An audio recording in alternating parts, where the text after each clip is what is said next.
Eu estou aqui agora com o Pablo Miyazawa. Ele é o editor-chefe da IGN.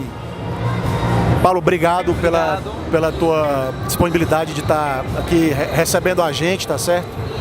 Eu não sei se você sabe, mas vocês são muito fortes lá no Nordeste. Bom saber. Tá? E assim, essa entrevista ela foi muito pedida, muito solicitada. E a primeira pergunta que eu te faço é o seguinte: como é que você está enxergando o mercado game no Brasil hoje? Quais são as tendências?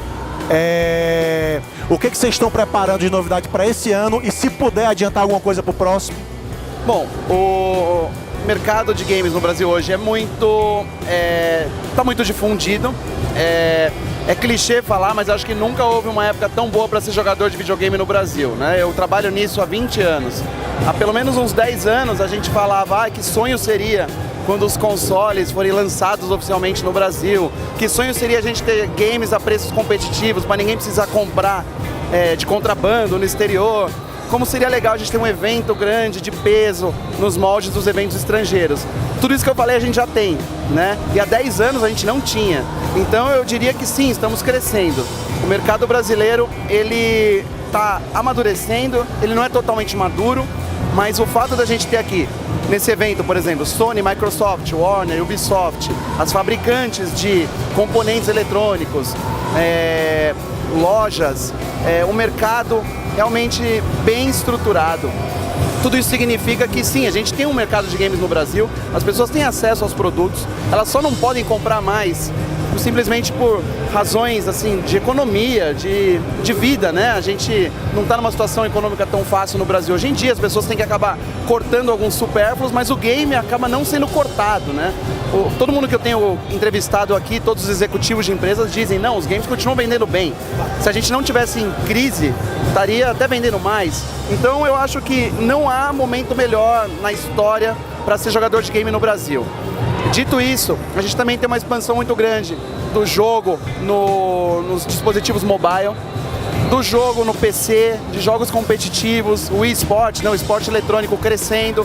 A gente tem aí um crescimento demográfico legal no que diz respeito à idade média dos jogadores, né? Definitivamente videogame não é mais para criança, não é para adolescente apenas. O público do evento é bem misturado, então você tem muita criança, mas você tem muito adulto, muito cara de 30, 40 anos aqui, que está aqui porque quer, não porque trouxe o filho ou o sobrinho. Ou seja, o jogador de videogame no Brasil amadureceu também.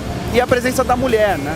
A mulher, hoje, a gente não pode mais usar o velho clichê que videogame é coisa de menino, né? E também a gente não pode ficar botando na tecla que olha que legal, as mulheres estão jogando videogame, porque eu acho que elas sempre jogaram. Acho que agora que o mercado, as pessoas estão realmente percebendo isso. As mulheres jogam videogame tanto quanto o homem.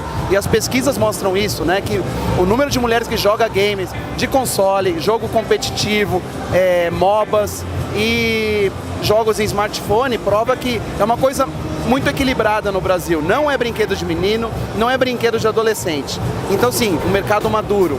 E só tem a crescer, porque se a gente conseguiu se estabelecer tão bem agora, quando a gente realmente estiver mais amadurecido, as empresas estiverem realmente conscientes de que o Brasil é o futuro do mercado de games mundial, porque aqui tem muito potencial para crescer, tem muito dinheiro para ser investido e gasto no Brasil, a gente vai muito mais longe do que isso. Você perguntou dos nossos planos futuros, né? O IGN Brasil existe desde fevereiro do ano passado no Brasil. A gente está um sucesso, se eu posso dizer, a gente está bem satisfeito com o que a gente alcançou até agora. O céu é o limite para a gente, né? Um site estrangeiro no Brasil, a gente sempre fica apreensivo como o público brasileiro vai receber isso, mas o público abraçou a causa do IGN, porque o IGN já era um site muito lido no Brasil, mesmo em inglês. Agora no Brasil, em português, com conteúdo voltado para o mercado brasileiro e falando sobre as empresas brasileiras, os desenvolvedores brasileiros, a gente não para de crescer e a gente tem tendência de decolar, digamos assim. Na medida em que o mercado cresce e fica amadurecido, o IGN vai junto, porque o nosso slogan é fazer o Brasil jogar mais. Então acho que a gente está cumprindo esse papel. E esse ano a gente acabou de anunciar aí um investimento da marca IGN Brasil nos eSports, no esporte eletrônico. A gente vai ter uma arena, né, especial para receber campeonatos ali na nossa nova sede. A gente vai investir em cobertura de eventos e no próprio jornalismo do IGN, a gente está falando cada vez mais de esportes. A gente vê um potencial de crescimento muito grande aí para o esporte competitivo. Cada vez mais pessoas vão jogar game pensando em se profissionalizar, em ganhar vida com isso. E para o mercado de videogame como um todo é ótimo. A gente não pode virar a cara para nenhum segmento. E nesse caso o esportes também não para de crescer. Bacana, Pablo. Antes de vir te entrevistar aqui, eu estava entrevistando o stand coreano aqui do lado, né? Eu falei com a representante do governo coreano aqui. Lá é uma estratégia estatal, é um trabalho de política pública. Sim. Dar incentivos aos jogos eletrônicos. Como é que você vê isso aqui no governo brasileiro? Existe esse incentivo? É precário? Se ele existe, ele é bom ou não? O que você tem a dizer do governo brasileiro hoje em relação a isso? Olha, a questão governamental brasileira é muito controversa, porque a gente acabou de ter uma troca aí de governo, né? O governo anterior não estava realmente fazendo nada efetivo que a gente possa enumerar aqui sobre o mercado de games, né? Existe muita discussão há muito tempo sobre diminuição de impostos para jogos eletrônicos, um fomento maior aí do Ministério da Educação, Cultura e Tecnologia, para formar mais profissionais dessa área, para estimular a criação de cursos, faculdades, criação de profissionais, né? A gente estava num caminho lento, é verdade, né?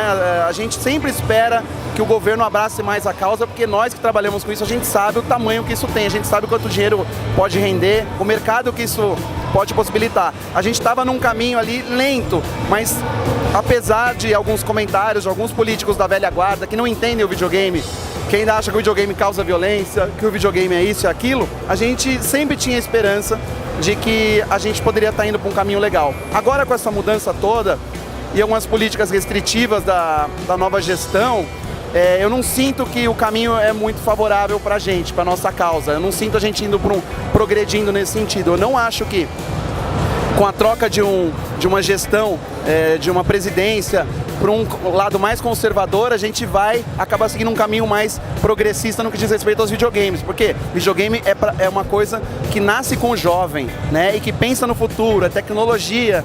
E eu não sei se essa gestão atual vai olhar dessa maneira. Eu acho que talvez eles tenham outras preocupações. E o videogame, quando a gente estava aí com alguns mandatos de governos de esquerda, também não era visto assim de uma maneira tão favorável, mas a gente sentia uma simpatia, dependendo do ministro da Cultura, né? Na época do Gilberto Gil, a gente tinha aí uma visão bem legal a respeito dos games. Inclusive, na abertura de um dos eventos de games, o Gilberto Gil fez o discurso inaugural.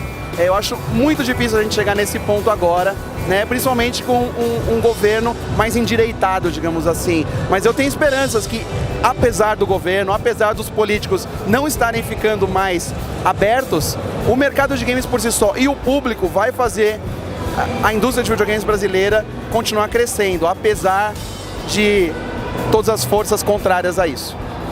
Bacana. E vocês têm algum planejamento específico para estar mais presente no Nordeste do Brasil? A gente gostaria muito de estar ainda mais presente lá. Eu tenho acompanhado os nossos dados, nossa visitação do site, e é impressionante. O Nordeste, ele responde por uma parcela muito boa da nossa visitação diária, especialmente o Ceará, Fortaleza. É muito legal, assim, você às vezes não espera mesmo que a gente consegue atingir de uma maneira por igual, assim. É surpreendente. Muitos estados do Nordeste trazem mais audiência para o IGN Brasil do que os estados do Sul, né, e do Centro-Oeste. E é uma pena a gente ter essa distância física, porque o público do Nordeste, todo mundo que eu tenho contato, que vem falar com a gente, não poderia ser mais receptivo, e é interessante como eles captam a nossa mensagem, talvez de uma maneira muito mais... eles entendem melhor o que a gente quer passar, né? A gente quer passar aí essa verdade jornalística que a gente tem, essa nossa pauta voltada aí pro videogame como um aspecto positivo na nossa sociedade e fomentar o mercado. E eu vejo o público do Sul, do Sudeste, talvez preocupado com outras coisas, e o público do Nordeste sempre vai direto ao ponto que a gente quer passar. Então, assim, o contato com esse público seria muito legal pra gente, mais contato, e só não acontece mais por conta da distância geográfica mesmo, mas seria ótimo poder comparecer, fazer um corpo a corpo com o público, estar nos eventos. A gente sabe de vários eventos legais que acontecem na região, que a gente manda, às vezes, jornalistas para cobrir, mas não é a mesma coisa. A gente queria estar lá, a gente queria estar presente, a gente quer esse contato. Para mim, é só uma questão de tempo, na verdade, porque a gente vê o crescimento, a gente vê o interesse, a gente vê que o público do Nordeste, no caso, o público do Ceará, Fortaleza, abraçaram a causa do IGN de uma maneira muito legal. Eu espero que continue assim. Bacana, então eu tô aqui conversando agora com o meu novo amigo Pablo. Pablo, obrigado por você ter dado essa entrevista pra gente. E próximo ano a gente vai ter outro encontro gamer, quem sabe a gente leva vocês pra lá, né? Seria ótimo, a gente aguarda o convite com o maior prazer. Eu adoraria conhecer o público, conversar com o público de perto, porque, como eu falei, muito receptivo, muito inteligente, muito focado e muito alinhado com a nossa linha editorial. Então, por mim, eu já estaria lá agora, aproveitando, conversando e tomando um sol se der tempo. Obrigado, Pablo. Obrigado, eu.